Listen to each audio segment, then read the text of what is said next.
Fala, meu Fora de Série, mais um podcast fantástico para você curtir, aproveitar e entender sobre pessoas inspiradoras, certo? Deixa o teu like, se inscreve no canal, vamos nessa, a comunidade está crescendo e a gente está bombando. Se você está ouvindo no Spotify, a gente atualizou agora com todos os conteúdos, coloca ali 5 estrelas de avaliação e vamos seguir em frente. Quanto mais pessoas acessarem esse conteúdo, mais a gente se transforma. Essa é a minha ideia aqui, é realmente ter uma transformação de todos, não só de vocês, você que está vendo, mas minha. Porque eu vou aproveitando e aprendendo com cada convidado, como eles pensam, o que eles imaginam de mundo, como eles se preparam para serem pessoas fora de série. Perfeito? Bom, Oratória Fora de Série está aí na tela para você. Quem fala bem ganha mais, quem fala bem se destaca. Você pode encontrar o comunicador que existe dentro de você. Tem que destravar essa comunicação de vez. E eu, nos meus 11 anos de carreira, entendi que tem técnica, mas tem mentalidade. O que pensar?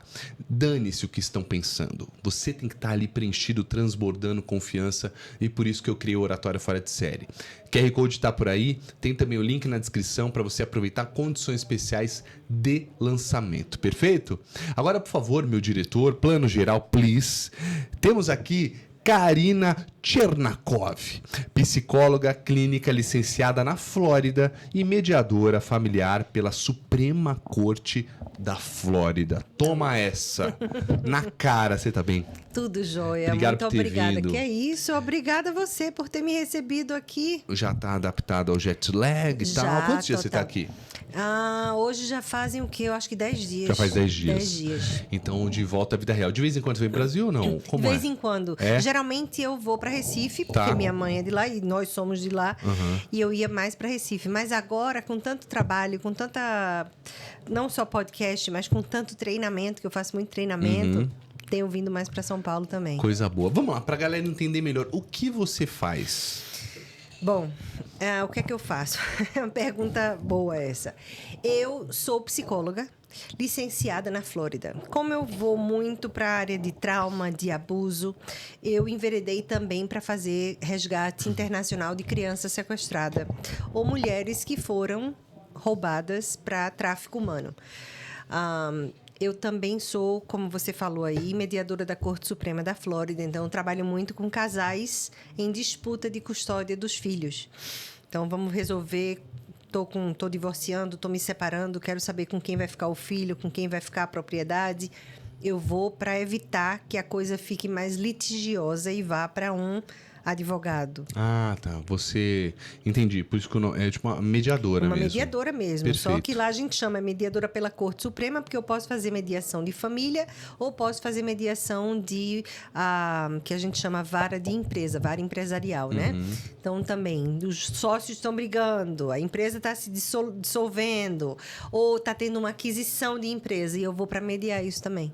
Caraca, então você tá no meio do rolo, como se diz. Exatamente. Gosta do caos. Eu gosto do caos, exatamente. Dos dois, qual que você tem operado mais, trabalhado mais? Como das duas psicóloga. áreas? Como psicóloga, que são dos traumas. Sim. Perfeito. Você falou dos sequestros. Sim. De crianças. Sim. E mulheres. Sim. Acontece muito, mais do que a gente imagina. Acontece muito. O que acontece é que lá nos Estados Unidos, né, como é um polo muito grande para todos os tratados da convenção que chama Hague Convention, os casos eles ficam muito centralizados lá. Então, o que é que acontece quando eu sou chamada? Uma criança foi sequestrada e ela foi encontrada em Miami. O Estado Só sabe... para ficar claro aqui, desculpa, um parênteses. De americanos, não são brasileiros. Você atende ser. de tudo. Pode ser brasileiro. Todas as nacionalidades que estão ali. Sim, tá qualquer bom. nacionalidade. Tá legal. Houve uma queixa de sequestro. Essa família foi localizada, por exemplo, na Colômbia. Né? A criança ou com a mãe ou com o pai, e daí foi localizada. O Estado americano se envolve nisso e vai lá buscar, localiza essa criança. Ou essa criança estava na Colômbia, fugiu, entrou nos Estados Unidos, a gente localiza e a gente chama o pai ou a mãe que está em qualquer outro país para a gente fazer o resgate. Então, eu vou com o pessoal do Marshalls, né? Que eu não sei se você entende que é aquele pessoal da polícia treinada americana. Ah, tá. Eles vão com uma ordem judicial para tirar essa criança com quem ela estava. E a gente vai direto para a corte, para frente de um juiz federal, para que ele determine a data dessa criança voltar para o país dela de origem. Roubam crianças mesmo? Roubam. Pegam e levam para lá? Sim. Geralmente em caso de custódia, né? Em disputa de custódia, ou por raiva, ou por doença mental. Então, vamos supor que você é casado, tem uma companheira, tiveram um filho, e daí você morava nos Estados Unidos com essa criança. Aí separou, aí você diz, eu vou levar minha filha para visitar os avós lá na Mentira, aí Venezuela. some, nunca mais volta. Ou vou no Brasil, ou vou em qualquer outro país. E aí você desaparece com essa criança. Só que o país vê como o local dela de nascimento foi lá, o local dela é lá e ela tem que voltar. Ah, entendi. Esse é o lance. Esse é o lance. Então é um sequestro familiar, Um digamos sequestro assim. familiar, sim. Mas você não se envolve com sequestros, tipo... Sabe o Vitor Belfort, lutador? Sim. A irmã sim. dele sumiu já faz Sim. mais de 20 anos. Sim. Não se sabe se foi sequestrada, se foi, tá até hoje, às vezes, vai Nossa. saber, num trabalho escravo, se ela Sim. morreu, se Eu mexo mata. com isso também. Só que geralmente quando a vítima chega para mim, ela é adulta. Né? Já aconteceu de ser adolescente, mas geralmente é adulto. Um adulto que foi roubado quando era criança. E hoje em dia localizamos essa pessoa e aí vamos fazer todo o procedimento para saber se ela é quem ela diz que ela é. Então, é um teste de DNA, é localizar a família, é saber da história dela para poder trazer ela de volta para a família que ela pertence. E direto a gente vê, principalmente nos Estados Unidos, às vezes aparece uma pessoa no sótão, assim. Claro. Que foi sequestrada há anos. E às vezes até na vizinhança. Né? Na mesma vizinhança que ela morava. Mentira, a vizinha sequestra? O vizinho, a vizinha. Já pensou? Uhum. Olha, Acontece isso me arrepia. muito. Você sabe que eu tive lá no passado e eu fui a minha esposa estava grávida, a gente foi dar um rolê, tava fazendo umas compras ali nos outlets da vida ali. Sim. E aí tava na Victoria's Secrets. E aí a atendente falou pra gente tomar cuidado que roubavam criança, porque meu filho tava igual um louco na loja pra lá e pra cá. E a gente meio... vem cá, igual no Brasil, né? Vem cá, sai daí, sei o quê. Ela falou, aqui roubam crianças. Roubam crianças. Eles roubam, os olheiros, né? Porque eles ficam de olho. Orlando, por incrível que pareça, é um dos lugares onde existe mais roubo de criança. Por quê? Porque os pais estão deslumbrados em loja, em parque e tudo, mas os caras estão lá de olho numa criança que deu bobeira, que se perdeu. Mas rouba pra quê, Karina? Rouba ou para fazer tráfico sexual. Sexual de criança? Sim, claro. Ou para vender, para levar para um outro país. Também. Mas ele vende, por exemplo, eu preciso de um filho, eu preciso de uma criança. Nossa. Então ele rouba para vender. Como que alguém compra? Compra, existe todo o mercado. É um mercado negro disso. É um mercado negro. Sexual. Você sabe que tá aí uma coisa que não entra na minha cabeça. Não entra. Meu filho, quando eu tava com 6 meses, até menos, eu filmava no Instagram e veio uma pessoa e falou, cara, cuidado que tem pedófilo e vai pegar essa foto. Aqui, ele tava na Itália na época, um amigo meu, ele falou, aqui, se você filmar uma criança por acaso, eles até bloqueiam o seu Instagram. E eu falei, não, mentira, eu vi várias histórias. Tem cara que é fissurado. Juiz, eu vi história de uma delegada que chegou na casa de juiz e o computador ele pegou e jogou pra fora e acharam um pendrive. Tinha um monte de acervo de criança. É porque o abuso ele é indiscriminatório, né? Ele não pertence só a uma camada social. Ele não pertence só ao pobre, ao branco, ao profissional dessa área. Qualquer pessoa de qualquer religião, de qualquer raça, de qualquer cor, pode ser um sequestrador, um predador, um pedófilo. Né? Eu já atendi gente que era filha de médico, filha de pastor de igreja, filho de advogado, filho de policial. E inclusive. Era o quê? Pedófilo. Mas vamos lá, você como psicólogo, o que passa na cabeça? Essa pessoa tem um parafuso a menos? Um distúrbio.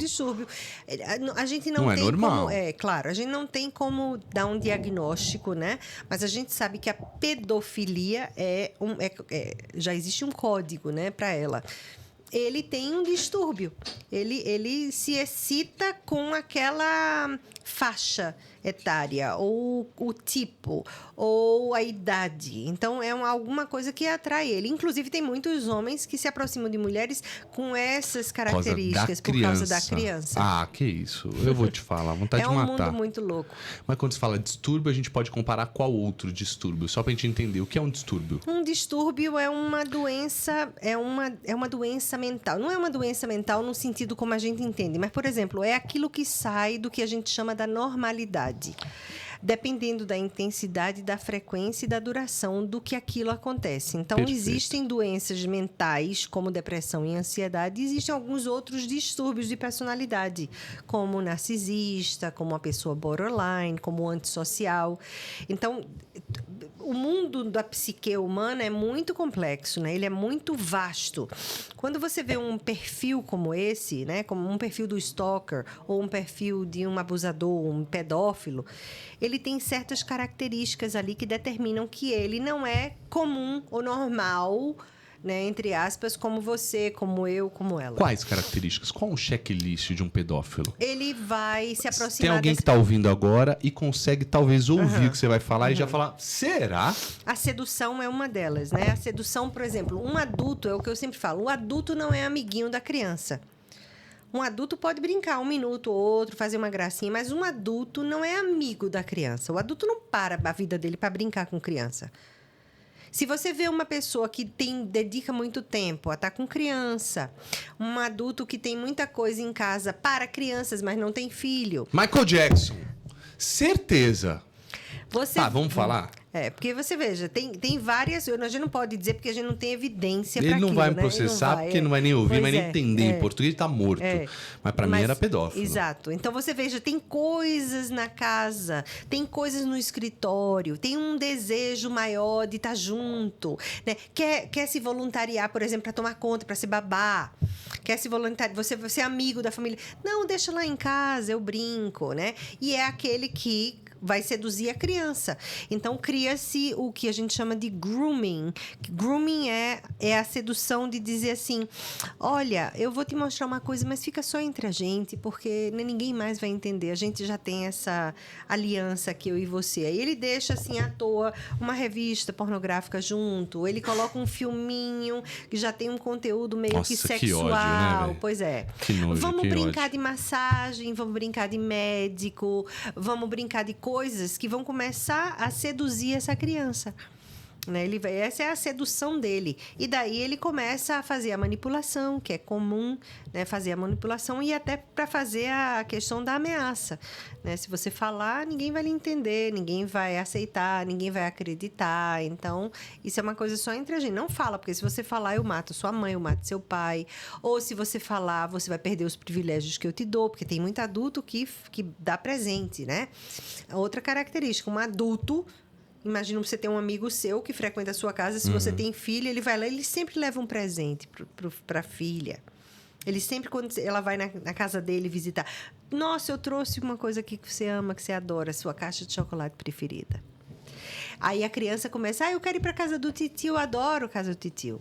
É o adulto que gosta de colocar sempre no colo, é o adulto que sempre tá acariciando. Eu não gosto dessas coisas. Quando a criança senta no meu colo, eu fico até incomodado. Porque, primeiro, que já não me sinto à vontade, eu não quero que ele ache nada, nem que ninguém ache.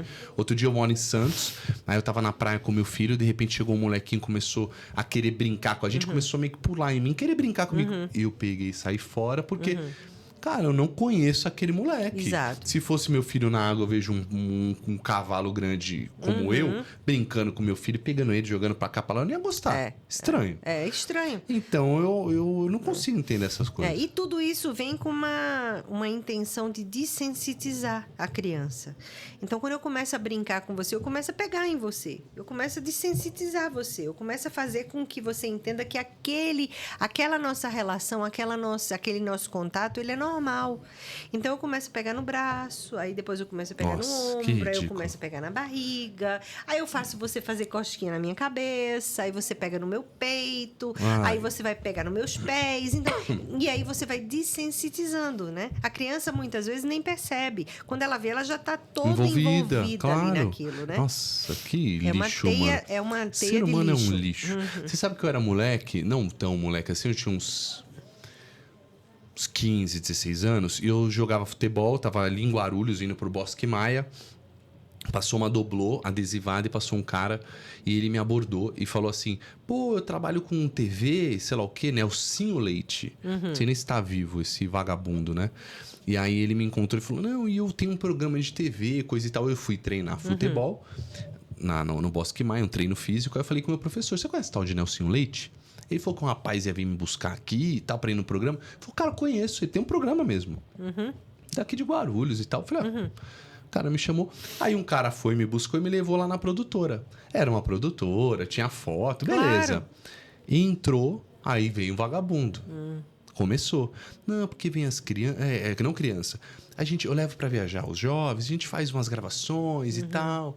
Só que tem mãe que acaba pegando mal, porque às vezes, é um detalhe, uma bobeira, e veio com esse papo furado. Daqui a pouco ele pegou, encostou em mim, exatamente o que você falou, na coxa. Falou, às vezes é um toque, é uma bobeira, nada demais. E já... Na hora eu já fiquei, falei, não, tá mentira. Na hora. Porque ele pegou aqui, não, às vezes é um toque, sabe, né? Nada demais. E a pessoa... Eu falei, cara, você me parou, eu jogo futebol, não quero... E no fim eu trabalho com TV hoje, né? Eu nunca quis trabalhar com televisão, você me abordou, eu não quero isso daqui. E fiquei acanhado, e ainda que tinha mais gente, mas estava eu e ele na sala dele... Que situação? Eu tinha uma namorada na época que falou, não, vamos processar. Não, processar não. Vamos denunciar. Vamos mandar, porque é um safado. Eu até fala que Nelsinho Leite, você é um vagabundo se estiver vivo. E deve ter feito isso com muitas crianças. Gente, com muita gente. E o pior é que, geralmente, o toque do abuso ele é muito incômodo. Né? Ele pode até ter um cunho meio que normal, mas a vítima geralmente relata assim, o toque era estranho. Mesmo que fosse um toque na mão, ou um olhar, ou um riso, a pessoa sente aquilo como... tem alguma coisa aqui que não tá legal. Sente. Não, e agora você falando, olha lá, virou terapia, né? Eu tô lembrando, eu joguei futebol também, tinha um técnico meu, o Samango, adorava ele, um velhão assim, gente boa, mas direto ele pegava assim, passava a mão na perna, você tá bem? E passava uma mãozinha na coxa, sabe, umas coisas estranhas. Estranho. Parecia uma coisa assim, meu vozinho, bonzinho, mas era uma coisa que eu falava, E quando ele faleceu, alguém me falou, morreu lá o Samanga, aquele pedófilo, só que alguém pegou e me soltou essa. Eu falei, olha. Pois é, e acontece muitas vezes. O mundo é pior do que a gente imagina, né? Por isso, e para quem é pai, para quem é mãe, você sempre tem que prestar atenção ao que você sente e ao que você vê também. Mas você sempre tem que ouvir o seu filho ou a sua filha. Criança não denuncia o que não é real. A criança não tem essa maldade do adulto. A criança, quando fala, é porque geralmente ela está muito incomodada com alguma coisa. A coisa que a gente sempre ensina para os pais é assim, não força teu filho a dar beijo em ninguém. Não força teu filho a abraçar ninguém. Não força teu filho a sentar no colo de ninguém. Não força, deixa que a criança seja espontânea. Claro que a gente vai dar educação, né? Claro. Olhe, cumprimente as pessoas, né? Cumprimente o vovô, a vovó, o titio, mas não força. Porque você está tirando dela o direito que ela tem de escolha. Boa. Né? Eu não gosto dessa pessoa. E você fala assim, não, vai lá sim no tiozinho, ele quer brincar com você. Não, ela falou que não quer, ouve. E aí depois você pergunta, minha filha, meu filho, o que foi que houve? Por que você não gosta do titio? Algo, né? Por que você não gostou? O que foi que aconteceu? Aconteceu alguma coisa? O titio fez alguma coisa que você não gostou aqui dentro? E aí você pergunta e você vai ficar sabendo o que a criança fala. Ela não fala quando a gente quer. Mas ela fala quando ela se sente confortável para falar. Claro. E já pensou, igual você tá falando, ele já achou alguma coisa estranha, né? Sim. A criança. E você ainda fala, vai lá com o leão, vai lá. Fala, mano, pelo amor de Deus. Que tirou loucura. o direito dela. O mundo é doido, não é, Karina? O mundo é muito doido. O mundo é muito doido. Eu acho que o mundo tá cada dia mais doido. Por quê? A internet também piorou? Muito isso, né? Eu acho que facilitou muito, né? O acesso à informação muito rápido, né? Porque hoje em dia as crianças elas pensam que porque elas têm conhecimento de muita coisa, elas são sábias e não são. Eu tenho conhecimento, o fato de eu ter acesso a muita informação não quer dizer que eu sou sábia naquilo. Eu só tenho acesso àquilo. Então, elas não têm filtro, porque elas elas não amadureceram o suficiente, né? A questão do cérebro. O cérebro da gente só está pronto quando a gente está com 25 anos de idade. Aí você dá um computador, você dá uma tela para um filho com 12, 13 e acha que ele pode saber o que é certo e o que é errado. Então, acho que por isso também a questão de que a gente não tem muito tempo mais para prestar atenção nos sinais, a gente não tem muito tempo para conversar. A gente não quer parar para pensar mais hoje em dia, a gente já quer a coisa pronta. Né? E a vida é louca, assim. Né? Existe hoje em dia, eu vejo muito aqui, né, a loucura do adolescente ou do jovem, assim, de querer ter êxito, mas não quero ter trabalho para ter êxito. Né? Eu quero ser milionário aos 30 anos. Sem trabalhar. Eu nunca vi uma cultura mais de milionário como eu vi aqui no Brasil. É impressionante. Eles estão com essa. Todo mundo. Todo mundo quer milionário ser milionário. antes dos 30. Não, milionário antes dos 30, esse negócio. né? É, porque alguns ficaram com marketing digital. Para eles não basta. Mas você veja que é uma minoria, né? Então, todos querem, mas ninguém quer. Não, mas se ganhar hoje 5 mil, eles estão achando pouco. Você é louco, velho. Já foi estagiário, igual o mundo ganhar normal, você tem um processo para galgar. Que loucura. Mas o que você consegue colocar assim de ferramenta para ajudar todos nós? Porque tem os jovens e a gente também que tá no 2x. Todo mundo acelerado. Eu trabalho... eu tenho um consultório, né? Que é a própria agência que chama South Florida Counseling Agency. É uma agência que eu tenho desde 2006. Mas eu presto serviço para o Estado americano através de uma agência que chama NCMEC. Essa agência é a agência maior lá nos Estados Unidos e é uma referência no mundo na área de... Há quanto tempo você mora nos Estados Unidos? Há 31 anos. E essa agência é uma referência no sentido de que ela é um centro para localizar pessoas que são sequestradas, que foram abusadas ou extorquidas, né? Uma das razões de eu ter vindo aqui agora foi a questão de que existe um programa hoje em dia chamado Take It Down. Take It Down foi um programa que foi criado em 2022 para ajudar jovens que colocaram fotos ou nudes, né, como se chama os nudes, deram nudes para alguém e agora estão sendo extorquidas por conta desse nudes, ou também porque publicaram vídeo com conteúdo explícito. Take It Down faz com que essas fotos e esses conteúdos sejam retirados em 48 horas. Então, é um programa que já existe no Brasil também. Muita gente não sabe. E um dos meus motivos maiores, assim, de ter vindo dessa vez foi para isso, para mostrar que o programa já foi traduzido, já online. Você já encontra em 25 línguas, 25 idiomas. Qualquer pessoa com menos de 18 anos pode fazer a denúncia, né? Uma denúncia anônima, e ele cria um hash number, que é um ID, como uma identidade, né? Uma digital daquela foto, daquele vídeo. E isso vai para todas as plataformas que existem hoje disponíveis para essa imagem ser distribuída, como o Meta, né? O Facebook, o Instagram, o TikTok tira também, e sites pornográficos como Pornhub, RedTube, tudo isso ele sai. Ele tira, a gente consegue derrubar. Que bom, hein? A gente consegue derrubar isso. Que bom. E com esse hash ID, que é essa identidade da foto, essa foto que foi retirada nunca mais vai ser publicada. Porque essa foto vai ter, ou esse filme vai ter a sua identidade. Então, na hora que qualquer pessoa quiser publicar ela de novo, ele não consegue. Então, Take It Down, se você vai... Já tá rolando. Já tá rolando. Hoje, como é que é?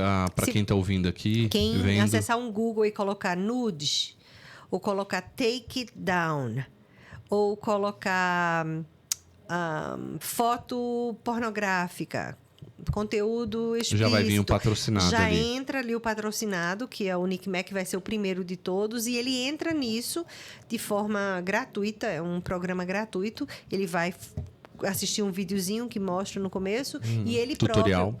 E ele próprio vai fazendo tudo o que precisa fazer. No caso da gente descobrir depois, né, o IP, porque geralmente esse é o propósito para o FBI trabalhar para descobrir o IP desse predador, que é o que publicou a foto, aí a justiça americana vai atrás para condenar, né? Para julgar e condenar. Boa. Porque eu fico olhando, a galera hoje, a internet é terra de ninguém, posta o que quer e ninguém acha quem fez. É igual aqui no Brasil, que você tá morando lá, tem o Pix. Agora tem o sequestro do Pix. Aí cai na conta. Aí a pessoa te sequestra, você manda Pix pra conta da pessoa e você não acha. Mas como é que pode? Saiu da minha conta, foi pra conta do ladrão, de uma pessoa, que seja um laranja, um ser humano.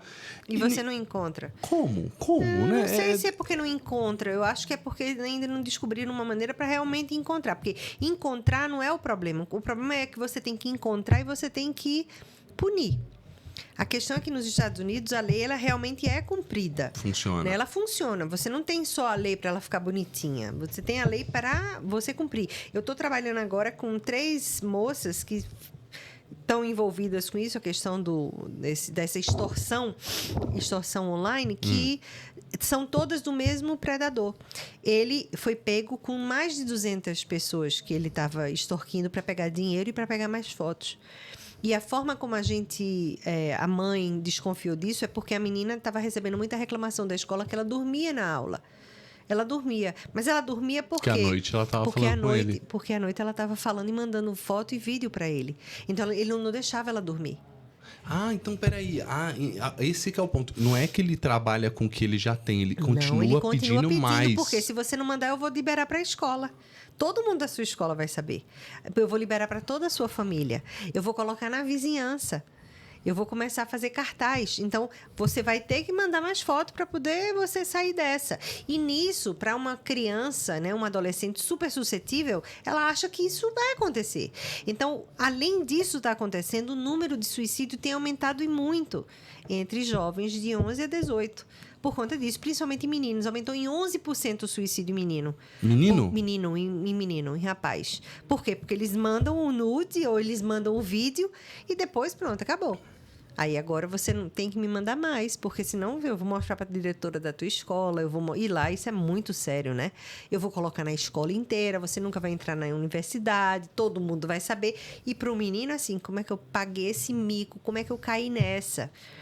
E ele se vê encurralado. Nossa. E aí, por conta de tanto caso e de trabalhar com tanta vítima, foi quando o Nick Mack criou, em parceria com as vítimas que já tinham passado por isso, esse programa, que é fantástico. Se você tiver uma chance, vá lá e olhe. Take It Down. Vou ver. Você vai ver. É muito bacana. Os predadores são americanos. Do mundo inteiro. A maioria da Índia, depois é o Reino Unido, depois tem a África, aí depois vem Canadá e vem um outro país, eu acho que Suíça. São os 5 maiores predadores. Os maiores IPs que eles descobrem. E eles fazem dinheiro colocando essas fotos na internet ou vendendo. Eles vendem. Que loucura, né? É uma loucura. É uma loucura. Nossa. Mas isso tem acontecido muito e muito aqui no Brasil. Eu já conversei, pelo menos, assim, veja, nesses 10 dias, com 3 pessoas, assim, casualmente. E elas falaram, preciso falar isso para minha sobrinha. Eu preciso falar isso para fulano. Nossa, Karina, me anota esse nome. Porque eu sei que fulaninho tá com um filho que passou por uma situação muito parecida com essa. Ou seja, a gente tá aqui, todo mundo tem um celular na mão. Seu filho tá com você, às vezes, na mesa, comendo, jantar e tá ali, ó, no celular. Você não sabe com quem ele tá falando. É verdade. Ele vai pro quarto e ele tá falando com alguém que você não sabe quem é. E esse predador vai entrar na tua casa se passando por adolescente e amiguinho dele da escola. A dica que eu dou: quebre o celular dos seus filhos. Não, brincadeiras à parte, mas para e pensa. Não, como é que a gente controla, filho? Meu filho é pequeno. Okay. Meu filho vai fazer 5 anos no fim do ano.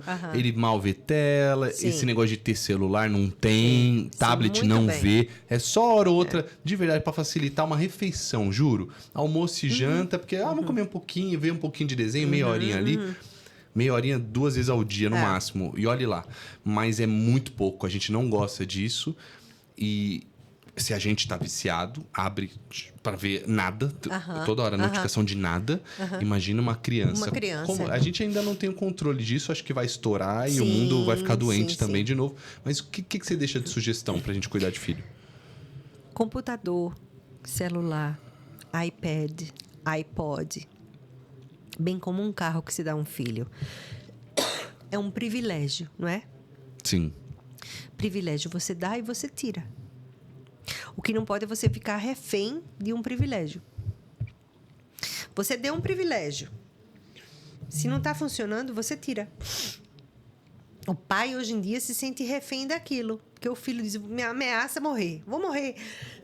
Vou me matar, estou infeliz. Não, não vai não. Olha, eu vou te falar, eu sou meio moda antiga.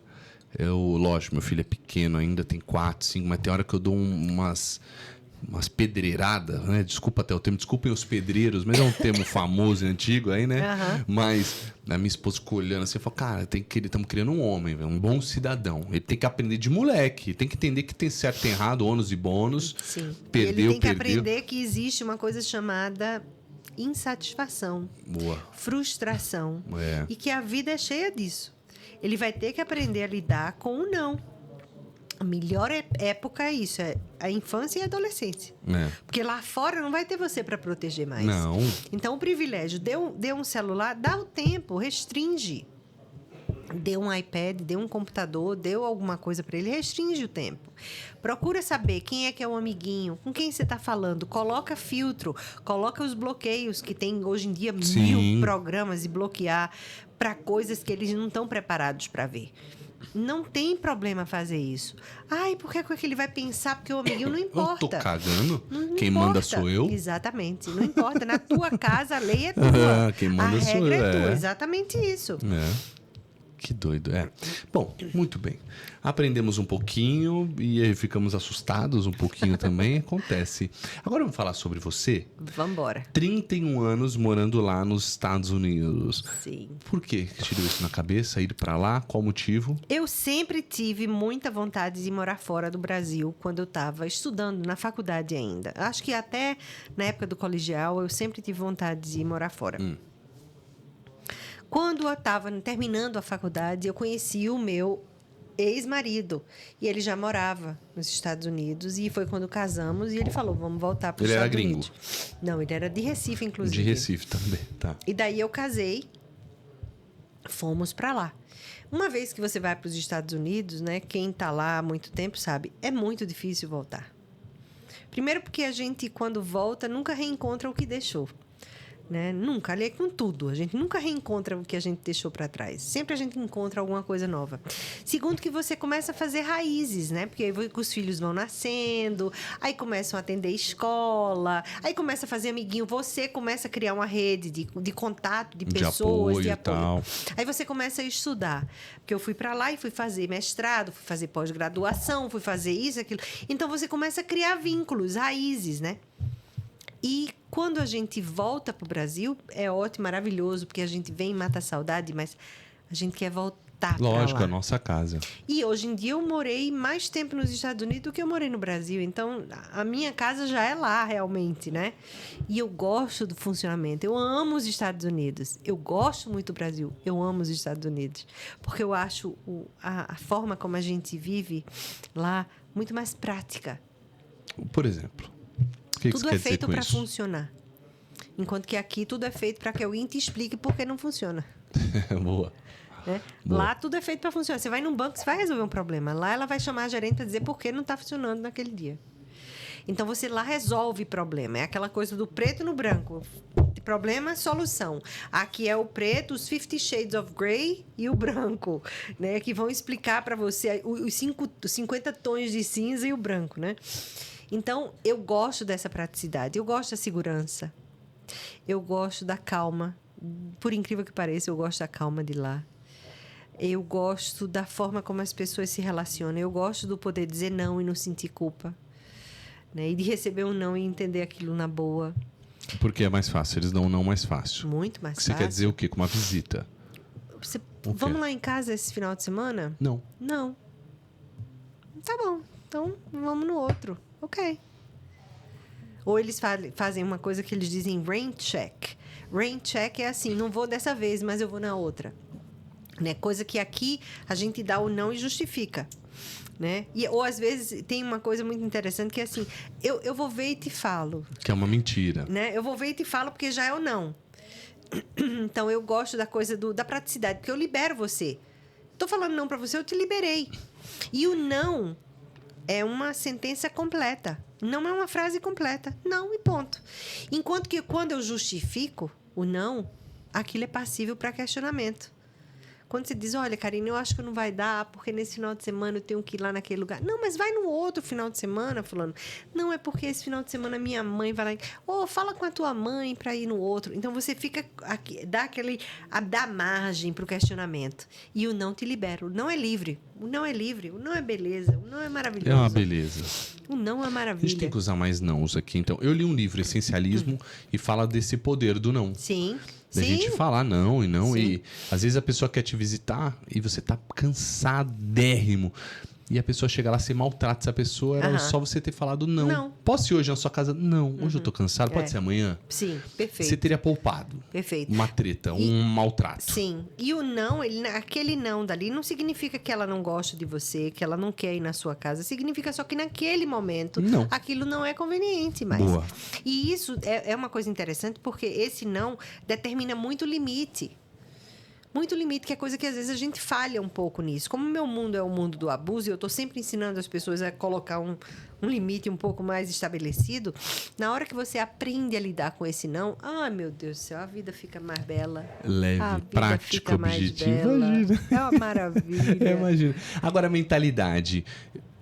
O que você tem de Karina hoje com a mentalidade americana que te torna fora de série a ponto de você estar envolvida em um processo tão importante, um processo tão também relevante ali nos Estados Unidos, porque ele é um nível mundial, mas estando nos Estados Unidos a gente sabe que a coisa é mais séria ainda. Sim. Então você tem ainda mais autoridade. Sim. Eu acho que uma das coisas, né, que fazem assim o meu diferencial é porque a gente usa a técnica que a gente aprende do que a gente faz, mas eu não perdi a minha essência. Então, aquela coisa que a gente fala do calor humano do brasileiro, né?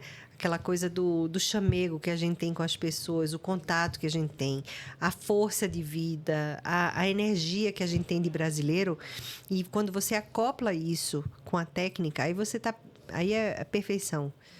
É a perfeição. Dizem que um brasileiro, assim, quando a gente tem um calor, uma vontade de fazer, que eles, na verdade, já nasceram no país que tudo dá certo. Sim. E faz com que eles sejam até preguiçosos demais. A gente quer fazer acontecer. A gente quer fazer acontecer. E a gente faz por onde acontecer, né? É curioso porque como eu trabalhei muitos anos com criança, e é comum lá, você não toca uma criança que você está atendendo, né? Você mantém uma certa distância terapêutica, né, com essa criança. Comigo nunca teve isso, né? O menino chegava, ou a menininha chegava, começava na terapia. Se ele queria dar um abraço para ir embora, ou se ele queria dar um abraço quando chegava, eu dava um abraço. Então, aquilo é o que eu digo, é o diferencial nosso. Né? É o diferencial que faz com que o brasileiro seja bem quisto, seja bem visto, seja querido. Eu vejo isso no ambiente de trabalho e vejo isso nas amizades também. Né? Todo amigo nosso, que é amigo gringo e todo, já aprendeu que a gente chega, dá 2 beijinhos, a gente abraça. Não, vem, fica aqui comigo hoje, né? Vamos tomar um café. Então, eles já entenderam um pouco esse esquema. Esse calor aí do brasileiro. Esse calor. Mas, e o que você aprendeu com eles? Nossa, a dizer não. Aprendi a dizer não, aprendi a ser prática.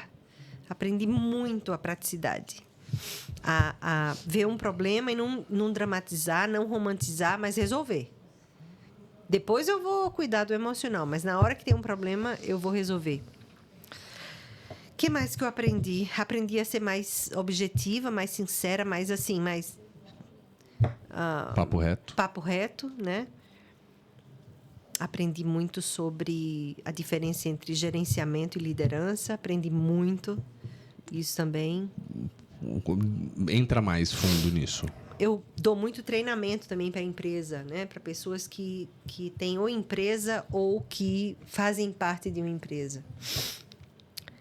Muito líder de empresa daqui, por exemplo. Estou dando um exemplo para você entender. Muito líder aqui atua como gerente, enquanto que lá o líder atua como líder. Qual é a diferença? O gerente, ele cumpre ordem. O líder, ele cria as ordens. E ele motiva o time para seguir ele. Ele tem um propósito, ele tem uma missão. O gerente, ele vai dizer, olha, me disseram que aqui a gente só pode bater com a mão direita. Você não pode bater com a mão esquerda. O líder vai bater com a mão esquerda, vai bater com a mão direita e vai dizer, vamos ver qual é a mão que fica melhor para você aqui. Ele dá essa liberdade maior. Por conta de que os Estados Unidos não são um país que vende, é um país que se compra. Existe uma diferença, né? As pessoas se preocupam mais com uma questão que é a fidelidade. E essa fidelidade vem através da experiência. Aqui, como se vende muito, né? Você tem que vender porque você precisa da comissão, você precisa do negócio fechado e tudo. Você se preocupa com um negócio assim, imediato. Você não se preocupa com a continuidade daquela relacionamento. relação. Então, lá eles focam muito. O líder lá foca... Você lá compra vamos supor, um Starbucks, um café Starbucks. Não porque você acha o melhor café do mundo, mas você gosta da experiência do Starbucks. E isso aí criou uma fidelidade. Eu vou pro Starbucks porque aqui as pessoas me conhecem pelo nome, eles me chamam pelo nome, eles sabem o café que eu quero. O café é sempre igual. Se eu vier hoje, eu vier daqui a 3 anos e pedir um cappuccino, ele vai ter o mesmo sabor. Né? Se você compra um Nike hoje em dia por quê? Pela filosofia da Nike. Just do it. Eu quero isso aqui, eu quero essa fidelidade com ele. Ele não está preocupado, a Nike não está preocupada se vai vender mais tênis ou menos tênis. Ela quer que você compre um hoje, mas daqui a 10 anos, quando você voltar para comprar, você vai comprar outro Nike. Aqui você... Não, por favor, compra. Porque amanhã ou depois você não sabe se a empresa está aberta ou não. Então, com isso tudo, o que é que a gente vê? O líder, e principalmente as líderes, que eu trabalho muito com mulher, elas precisam tomar essa posição de liderança. Eu lidero porque eu tenho um propósito, porque eu tenho meta, porque eu tenho um goal e porque eu sou a cara da empresa. A minha missão é fazer com que vocês venham comigo nessa jornada. Aí eu vou treinar um gerente para cumprir as minhas ordens. Mas eu, no meu papel de líder, vou ser líder mesmo. E o líder lá, ele vai dar um certo poder também a esse gerente, porque o gerente é a cara do negócio, né? Ele está lá de testa. Então, o gerente, ele reporta para o líder. E aí, as mudanças vêm através disso. Mas existe uma diferença muito grande entre liderança e gerenciamento, eu noto aqui. Aprendeu lá? Aprendi isso lá. Aprendeu isso sendo contratada para trabalhar? Aprendi isso porque, como eu faço muito trabalho para empresas grandes de lá, eu tive que fazer muito trabalho também com equipe grande. Então, lá existe uma coisa que chama stress debriefing. Aconteceu uma coisa muito trágica na empresa. Existe uma rede, uma cadeia que você provavelmente conhece, o Costco. Costco, que é um supermercado tipo um clube. Você só pode fazer parte dele se você tem empresa lá. O Costco teve um ano que eles perderam 3 funcionários. 3 funcionários muito importantes do Costco eles morreram. Então, a moral do time caiu muito. Eles me chamaram para fazer um treinamento com a equipe inteira. Eu aprendi muito com essa equipe. Eu dou muito atendimento para o pessoal da Microsoft. Eu dou atendimento para o pessoal da American Airlines. Eu dou muito atendimento para a equipe. Trabalho de equipe. Aí você chega lá e motiva o povo. Para motivar, para entender o que está acontecendo, para ver como se melhora, para ver o que é que está existindo de dificuldade na comunicação entre vocês, por que a coisa não está fluindo, o que é que está impedindo, né?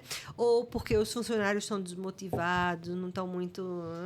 a performance está caindo. E como que é isso? Porque aqui no Brasil, um funcionário brasileiro desmotivado tem os seus porquês. Lá são outros porquês. São outros porquês. E a gente tem que entender o que é que está acontecendo. Né? A gente vai descobrir... E daí eu vou para dentro da empresa para descobrir qual é o dia a dia. O que é que está acontecendo hoje que não acontecia antes. E se não está legal hoje, por que não está legal hoje? O que é que aconteceu que mudou essa rotina?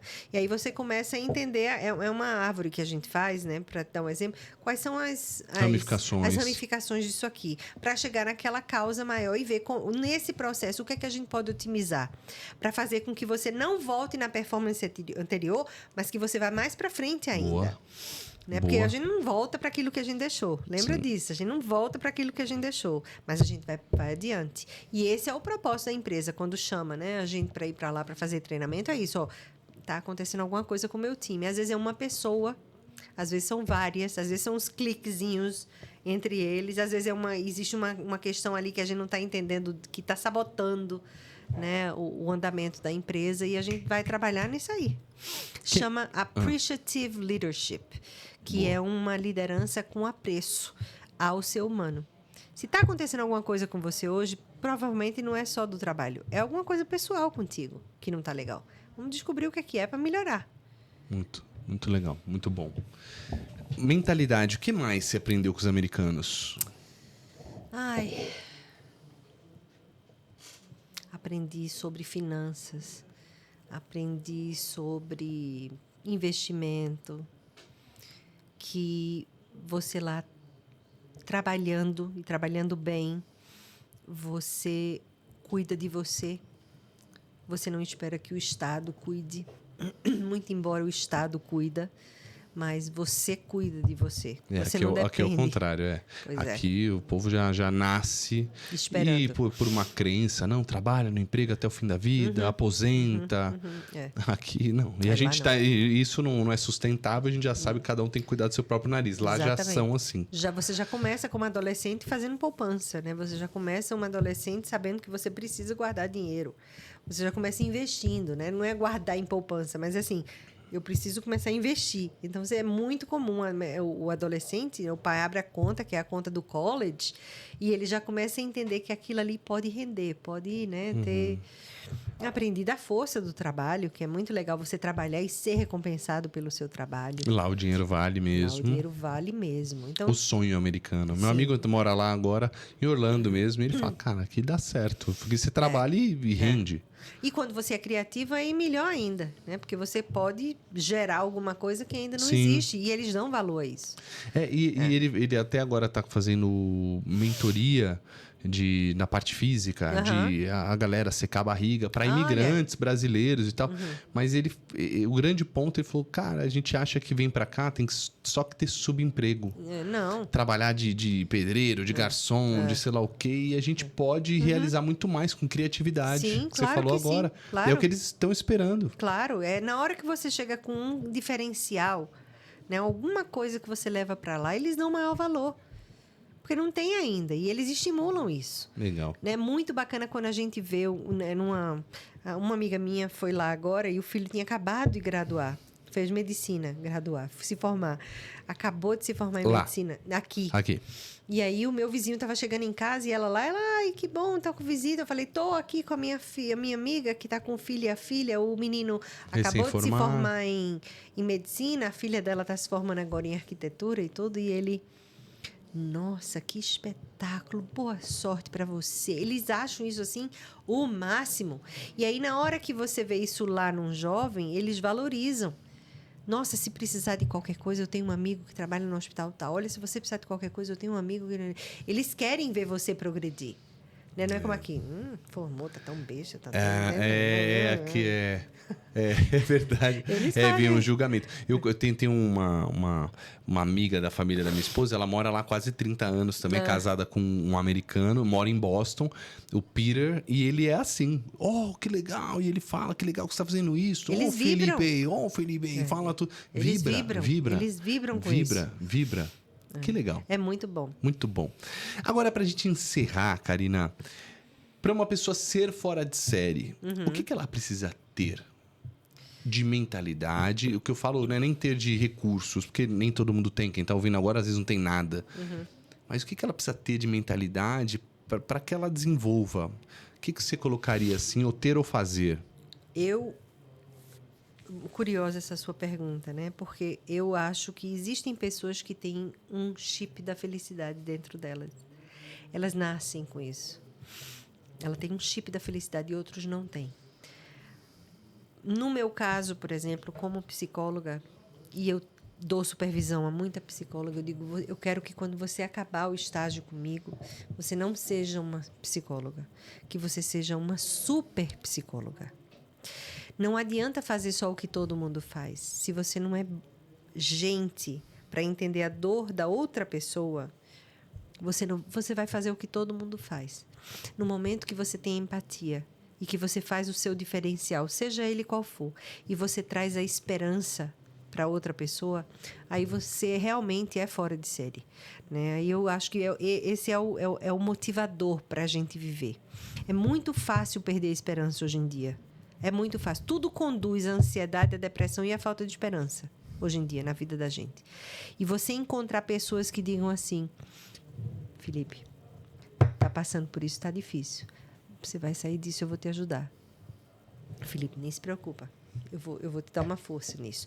Na hora que você traz essa felicidade ou esse desejo de felicidade para o outro, existe uma coisinha que acontece no cérebro da gente. A gente acalma a amígdala, que é uma glândula que a gente tem no centro da gente, do cérebro, que ela coordena as emoções, e ela ativa o teu lado direito do cérebro, fazendo com que você note que tem saída para aquilo. Tem lado bom. Tem um lado bom e tem uma saída para aquilo.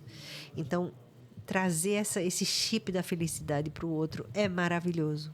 É maravilhoso. Para trazer para o outro, tem que trazer para si. Claro, você tem que ser. Tem que né? ser. Você tem que ser. Você tem que ter isso com você. E aí é mais fácil trazer para o outro. É.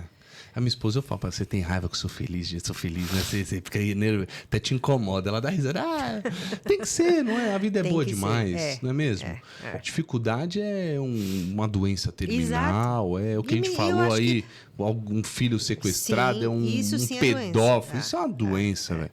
E você veja, é o que eu digo, há quanto tempo o mundo existe? Nossa, eu fico sempre pensando nisso. Falo, meu mundo é mundo faz tempo. Tu já pensou, não é mundo, não faz muito tempo? Faz tempo. Tu já conheceu outro Felipe? Igual a você? Não. Somos únicos. Raros e caros, eu sempre falo. Raros e caros. E por causa disso, a gente tem a obrigação de ser feliz. É isso aí. A gente tem a obrigação de ser feliz. Por conta só desse detalhe. Quantas pessoas já vieram e já foram? E quantas pessoas vão vir ainda e se vão? Mas nenhum como você. Nenhum como ele, como ela, como eu. Isso não é obrigação da gente ser feliz? Meu filho. Sou único demais. Você é louco. Terminamos bem, hein, Karina? Você é louco. Bate aqui. Obrigado. Muito bom. Sabe sua rede social de cor? Sei. Fala aí. No Instagram é karina.chernakov. Eu tô super afônica. A gente colocou agora, já entrou o GC, certo? Karina.chernakov, que eu cheguei aqui já peguei uma gripe. Desculpa, é que você tá com outro ar, aquele ar da América. O ar seco de São Paulo. E no YouTube também, Karina Chernakov, as pessoas podem me encontrar. Você posta conteúdo, vídeos? Claro. Olha que legal. Assim sempre. Como esse que a gente fez, por exemplo. Assim como esse, tanto podcast como vídeos que eu falo de coisas diferentes. Toda semana eu trago um assunto novo. Muito bom. Foi engrandecedor te conhecer a tua história, conhecer esses psicopatas aí e a gente cuidar melhor, né, dos nossos e cuidar melhor da gente também pra gente poder ter mais felicidade, aprender a falar os nãos e se desenvolver ainda mais como pessoa. Obrigado. Aliás, a Samantha tá aqui fora, não tá aqui presente, mas ela vai assistir depois. Sassá, obrigado. Convidada e tanto. A Sassá, ela é minha assessora aqui do podcast do Pode Tudo e Mais Um Pouco. Aliás, do Fora de Série e do Pode Tudo e Mais Um Pouco. E também aqui da Karina. Ela conectou a gente pra ter uma convidada e tanto. Perfeito. Obrigada a você. Você é uma simpatia. A Samantha já tinha me dito tanta coisa boa a teu respeito. E foi maravilhoso. Muito bom. Obrigado, de verdade. Gente, se você gostou, ficou até agora, deixa o teu like. Essa história aí te pegou de alguma maneira, te tocou, compartilha com alguém. É isso que a gente precisa, combinado? E Felipe, se você me dá permissão, se alguém tem um problema como esse de foto que postou ou conteúdo, se não sabe como entrar bem no site, vai no meu Insta, manda uma mensagem para mim que eu conduzo a pessoa para sair disso. A gente precisa ajudar. Isso daqui foi uma prestação de serviço, acima de tudo. Eu acho que sim. Muito bem. Bom, Oratória Fora de Série tá por aí também. Se quer falar bem, se comunicar melhor, você pode desenvolver a sua comunicação. Até um bastidor, o marido dela tá aqui, ele é gringo, aí ele tava lá fora, eu cheguei para falar com ela e ele fala rápido, né? Falou rápido lá, mas aqui eu falei mais devagarzinho. Você se ligou? Super pausado. Por quê? Porque naturalmente tem técnica. Eu falo rápido na vida. A minha esposa às vezes fala, o que você falou? Mas a gente, no dia a dia, para nos comunicarmos melhor, para sermos entendidos, tem que falar com mais calma, com pausa. E tudo isso eu também coloco no Oratória Fora de Série. Você não tá sozinho nessa, beleza? Até a semana que vem. Tchau.